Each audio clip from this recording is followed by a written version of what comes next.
Hi, Cindy, and welcome.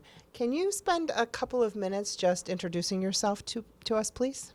It's a pleasure to be here this afternoon. Thanks, Libby.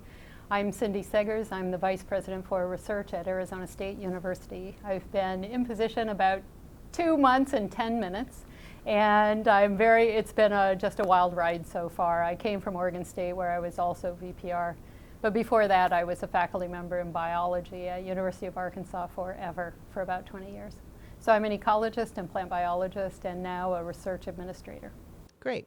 So can you describe for me, you've given a little bit of insights into your sort of steps towards leadership, but can you tell me a little bit maybe more about the mental pathway to leadership and what sort of strategies you might have used? I think there's a lot of leadership that can be learned, but I think a good chunk of being a great leader is just part of who you are. I can remember in elementary school, maybe the second grade, being asked by the gym teacher to pick out the next kickball team. And for some reason, I always picked all the kids that were never picked. And so they just absolutely adored me. And we didn't win a whole lot of kickball games, but I can tell you that it was really rewarding to see people really genuinely bought into being on a team. And the collateral of that was the gym teacher always asked me to pick the team. So I got to captain a lot of losing kickball teams.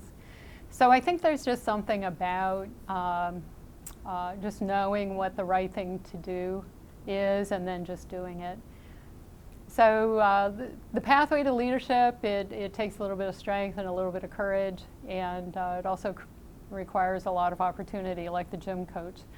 Every step of the way for me has involved someone standing there opening the door and me finding just the nerve, the will to move through it. So clearly from your kickball experience, you have passion about equity. So can you explain to me a little bit more about maybe, how you think that came to be and how that is now present in what you do? Let's fast forward about 20 years. So after the kickball experience, I was finishing my PhD. I worked for a woman. A PhD mentor was Lissy Coley at the University of Utah. And I managed to sail through a PhD with relative ease and had remarkable success with grant funding, with publications. And so I thought academics was a pretty easy road. And then I did a postdoc working for a stellar researcher at UC Berkeley. And the transition from going from her lab to his lab was really abrupt. And so certainly on the professional side of things, the real need to advance equity, to pay special attention to the needs of women in academics, it was loud and clear to me as I transitioned out of a lab with female leadership and into a very stressful, very successful lab with male leadership. So really since that experience, moving into my faculty position then, I've made it, I've taken it to heart that I really just need to make it a point of my work, that advancing women, advancing all underrepresented groups has to be a conscious effort. This isn't going to happen by chance. So do you have any advice to your younger self, either that new junior faculty in this or new junior scholar in this lab or somewhere along your line? Can you think of anything, advice you might want to give to that person? Well, if the person has leadership aspirations, and it's really something I think you need to consider before you leap into it. To that new aspiring leader, I would say, be certain you know who you are, and when you know, don't be shy about it. So just a second on knowing who you are. How do you know who you are? How do you learn who you are? I found out who I was and what my motivating issues are by simply thinking about what clubs am I a member of, who do I give donations to, what experiences do I remember from very early on in my life, and just reflecting on those things where I really made an investment or stuck my neck out or spent a lot of time doing kind of shaped my understanding of who I am. So then the part about not being shy about it is don't bring shame to the game. If you are in a leadership role, you are there for a reason. You can't reflect on, oh my God, I've only had public institutions on my CV. I've never been part of an Ivy League. I'm a B student. I'm a first generation college student. My father had an 8th grade education.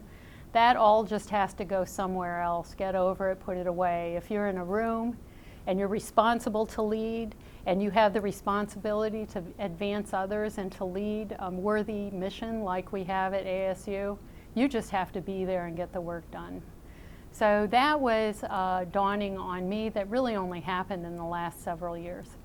And so a lot of the shame that I brought to my work in previous positions, I've managed to pack up into a little box now and leave behind.